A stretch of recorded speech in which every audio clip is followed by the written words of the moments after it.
Ministri i Mbrojtjes Piro Vëngu ka qenë mbrëmjen e të dielës në fshatin Bashaj të Bashkisë së Selenicës, ku ka inspektuar nga afër situatën e krijuar nga rrëshqitja e sipërfaqes së malit, si dhe eculinë e punimeve për hapje në një rrugë alternative me qëllim lidhjen e fshatrave Bashaj dhe Matogjin. Gjatë vizitës në teren, ministri Vëngu zhvilloi edhe një takim me banorët e fshatit Bashaj, të cilëve u kërkoi të mos ndërmarrin asnjë veprim për hapjen e rrugës së mëparshme, pasi paraqet rrezik shembje dhe cënon seriozisht jetën e banorëve.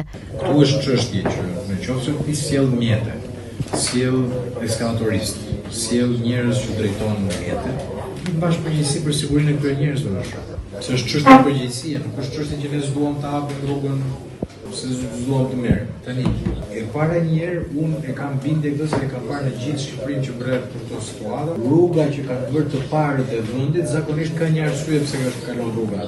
Dhe ato rrugë që bëjmë bashkë tani, ne do ta ribëjmë nga e para. Prej 5 ditësh fshati Bashaj në Bashkinë Selenic ka mbetur i izoluar si pasojë e rrëshqitjeve të sipërfaqes së malit në disa segmente, e dëmtuar rënde dhe rrugën që përdorej nga banorët e zonës. Ndërkohë, situata e përkeqësuar nga rreshjet ka sjell jo pak probleme edhe në zona të tjera të Bashkisë së Selenicës, ku në disa akse rrugore, si Vajs Sevaster, kanë pësuar dëmtime të shumta. Po ashtu edhe aksi Matogjin Bashaj është izoluar, duke vështirësuar ndjeshëm lëvizjen dhe furnizimin e banorëve.